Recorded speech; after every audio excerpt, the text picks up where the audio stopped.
Olá pessoal, tudo bem? Bem-vindos de volta. Vamos dar continuidade à nossa matéria de avaliação mercadológica aqui nos nossos artigos do CPC. Hoje a gente vai ver o artigo 473, certo? Lembrando que até a aula passada a gente já viu do 464 até o 472. Estamos caminhando, né? Então, vamos agora para o artigo 473.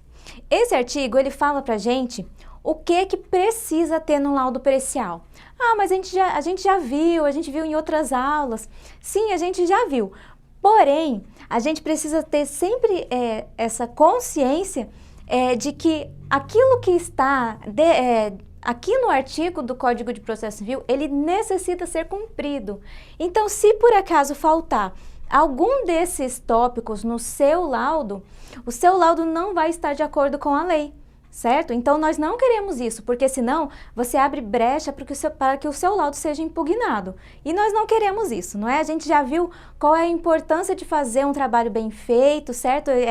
Elucidar todas as questões trazidas pelas partes, né? E as portas que isso nos abre, tipo, para assistente técnico, para ser nomeado como perito em outras lides, para ser indicado pelas partes como perito do juízo. Então, a gente precisa sempre fazer o nosso serviço o mais perfeito possível. Então, vamos agora ver o que o artigo 473 determina que tenha em todo o laudo pericial. Então, a primeira questão que ele traz é a exposição do objeto da perícia. A gente já viu isso, como é importante definir corretamente e de forma satisfatória o objeto da nossa perícia, não é? Então, é a primeira questão que deve ter no nosso laudo, uma boa caracterização do objeto que vai sofrer a nossa perícia, certo? Então, a exposição do objeto da perícia. A segunda questão que você precisa colocar no seu laudo é a análise técnica ou científica realizada pelo perito. Você é um perito técnico, então para você elaborar o seu laudo, você necessariamente vai fazer uso de alguma técnica, alguma análise técnica, alguma análise científica, e isso que vai constar lá no seu laudo. Certo? Por exemplo, a gente viu uma avaliação feita com base na inferência estatística, certo? Então, todas essas questões técnicas precisam conter no seu laudo, precisam estar contidas no seu laudo, não é? A outra questão também que você precisa ter no laudo é a indicação do método utilizado, esclarecendo-se e demonstrando ser predominantemente aceito pelos especialistas da área do conhecimento do qual se originou. Então, essa questão do método, a gente já viu que na avaliação existem diversos métodos. E aí você vai utilizar um método mais coerente naquela situação específica. No caso, por exemplo, da avaliação de imóvel, um método recomendável é um método comparativo direto de dados de mercado. Então, você vai utilizar esse método e você vai utilizar a NBR como justificativa, porque a própria NBR, ela recomenda que este método seja utilizado. Então, é a NBR que você precisa colocar aqui para justificar a utilização desse método. E, por fim, uma resposta conclusiva a todos os quesitos apresentados pelo juiz, pelas partes e pelos órgãos do Ministério Público. Então, veja, não é você apenas responder aos quesitos. Você precisa responder de forma conclusiva. Certo? Você, como perito do juízo, você jamais vai entrar numa causa, você jamais vai entregar um laudo sem ter certeza daquilo que você está falando. E você também precisa dar respaldo para o juiz poder tomar uma decisão.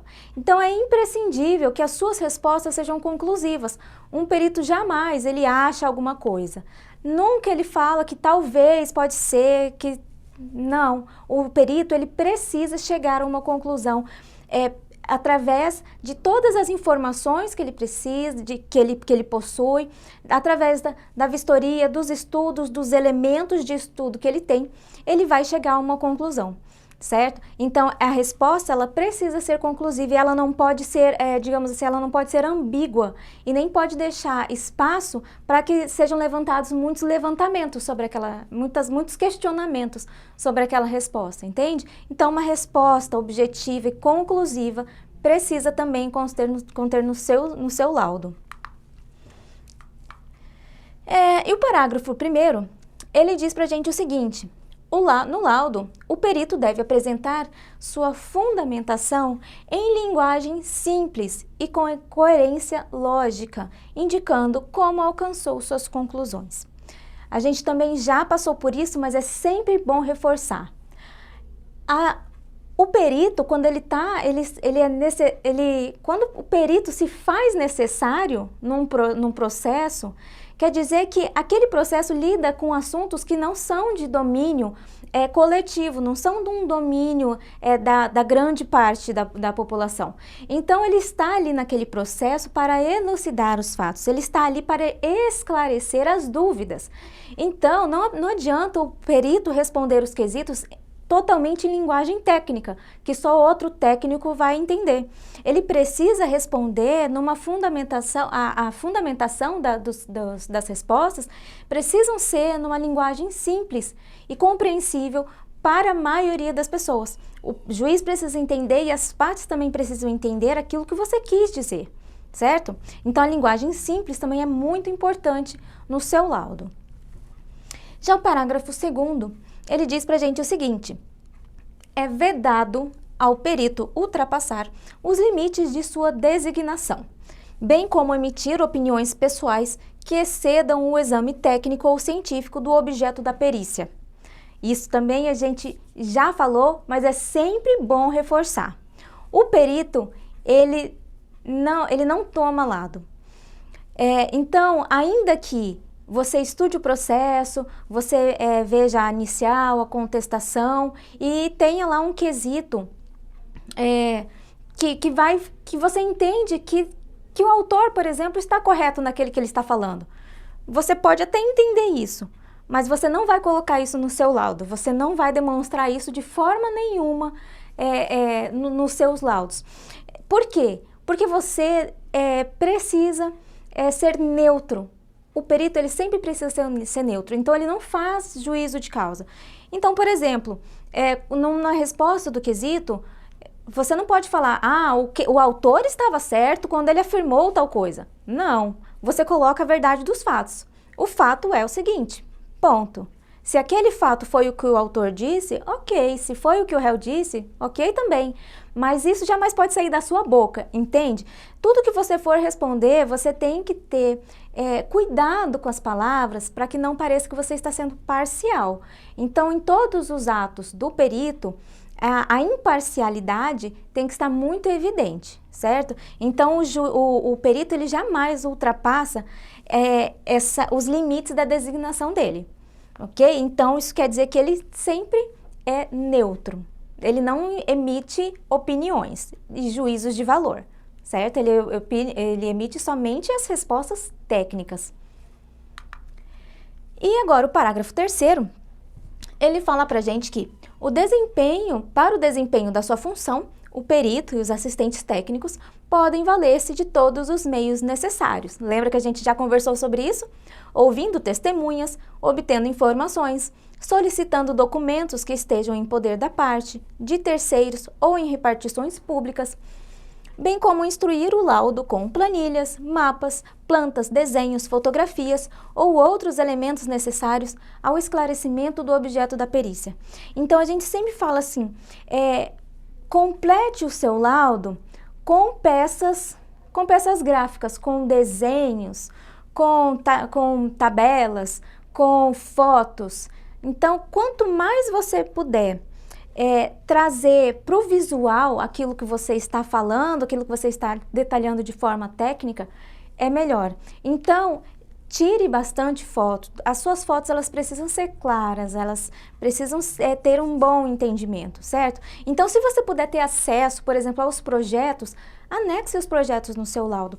Todas as informações relevantes, elas devem ser incorporadas ao seu laudo. Então, se você tiver isso à sua disposição esses mapas, plantas, planilhas, certo? Incorpore no seu laudo. É sempre bom você ter essas peças que são mais visuais, sabe? Elas chamam mais atenção e de repente fica até fácil de você esclarecer algum ponto através desses recursos. O artigo 474, ele fala pra gente que as partes terão ciência da data e do local designados pelo juiz ou indicados pelo perito para ter início à produção da prova. Essa é aquela questão, né, que as partes elas têm que ter ciência, então você vai marcar a data e o horário que vai acontecer a vistoria, né, que você vai até o local, você vai informar isso para os assistentes e isso também vai constar no laudo. Por quê? Porque as partes precisam ter ciência. Então, como que você prova que as partes têm ciência de que aquela vistoria vai acontecer naquele momento? Através dos documentos que estão no processo, certo? E por fim, por hoje, a questão do artigo 475, que ele nos fala o seguinte: tratando-se de perícia complexa, que abranja mais de uma área de conhecimento especializado, o juiz poderá nomear mais de um perito e a parte indicar mais de um assistente técnico. Então, o que é uma perícia complexa? Às vezes uma perícia, para ela ser elucidativa, não basta um perito, um único perito de uma área específica. Às vezes precisam de vários peritos para elucidar aquela causa, porque ela é complexa. Então, o perito pode nomear um corretor de imóveis, pode nomear um engenheiro civil, um engenheiro agrônomo, um arquiteto, um químico, não é? Então, todos os profissionais que se fizerem necessário naquela perícia, o juiz pode nomear quantos peritos forem necessários, certo? Então, como pode ter mais de um perito atuando naquela causa, também pode ter mais de um assistente técnico. Então, as partes elas também podem ter um assistente técnico para cada uma daquelas áreas. Então, se tem um perito que é um corretor, um que é um engenheiro e um que é um químico, da mesma forma eles podem escolher também os assistentes técnicos para atuar em cada uma dessas áreas. Essas áreas são técnicas e específicas e as partes elas precisam ter como argumentar de forma técnica. Então, elas precisam dessa assessoria dessas pessoas especializadas.